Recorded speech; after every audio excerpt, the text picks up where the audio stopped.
The Three Little Pigs by Paul Galdone.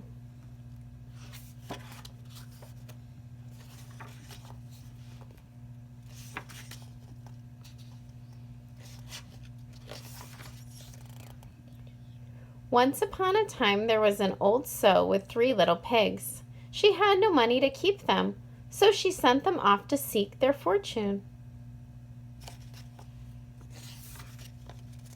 The first little pig met a man with a bundle of straw and said to him, "Please, man, give me the straw to build a house." So the man did, and the little pig built his house with it. Along came a wolf. He knocked at the door and said, little pig, let me come in."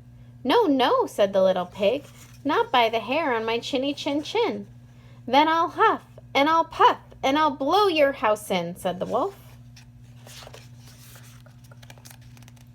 So the wolf huffed, and he puffed, and he blew the house in, and he ate up the first little pig.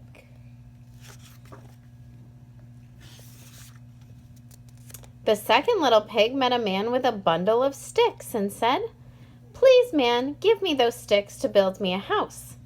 So the man did, and the little pig built his house with them.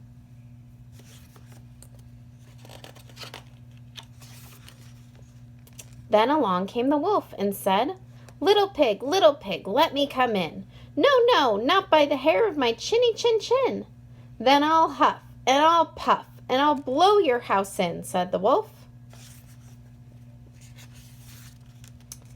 So he huffed, and he puffed, and he huffed, and he puffed, and at last he blew the house in, and he ate up the second little pig.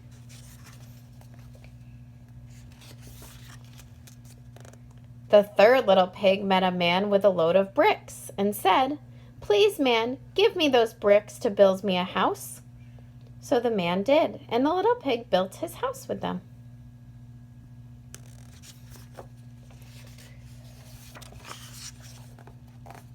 Soon the same wolf came along and said, little pig, let me come in."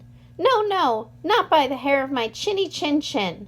"Then I'll huff, and I'll puff, and I'll blow your house in," said the wolf.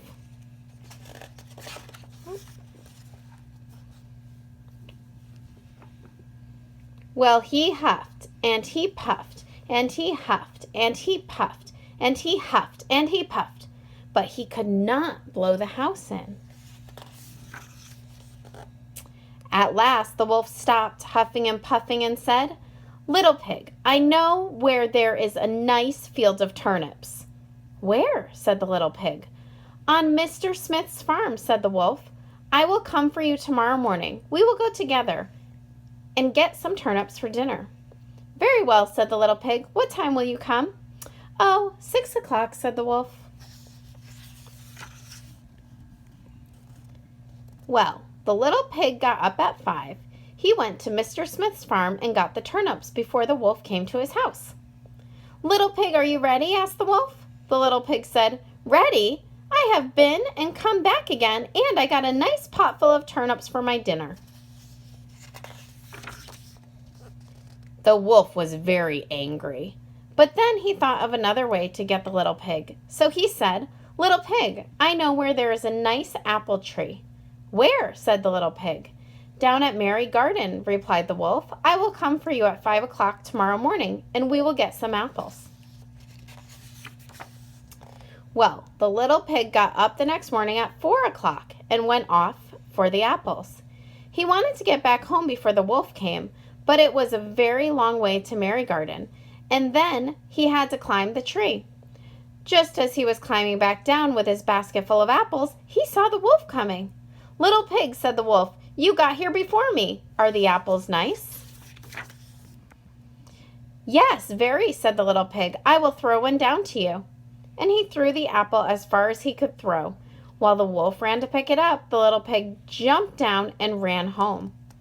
The next day the wolf came again and said to the little pig, "Little pig, there is a fair at Shacklin this afternoon. Would you like to go?" "Oh, yes," said the little pig. "When will you come to get me?"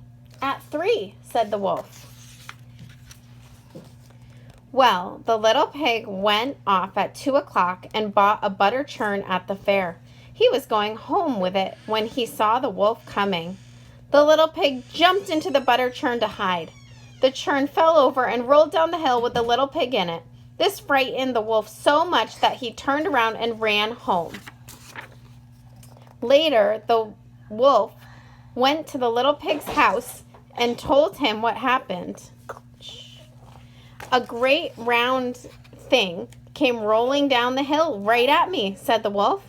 Ha! I frightened you then, said the little pig.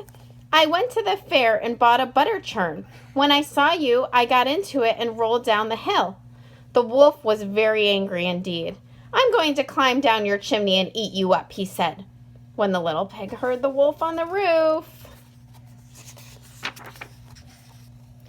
he hung a pot full of water in the fireplace. Then he built a blazing fire. Just as the wolf was coming down the chimney, the little pig took the cover off the pot and in fell the wolf.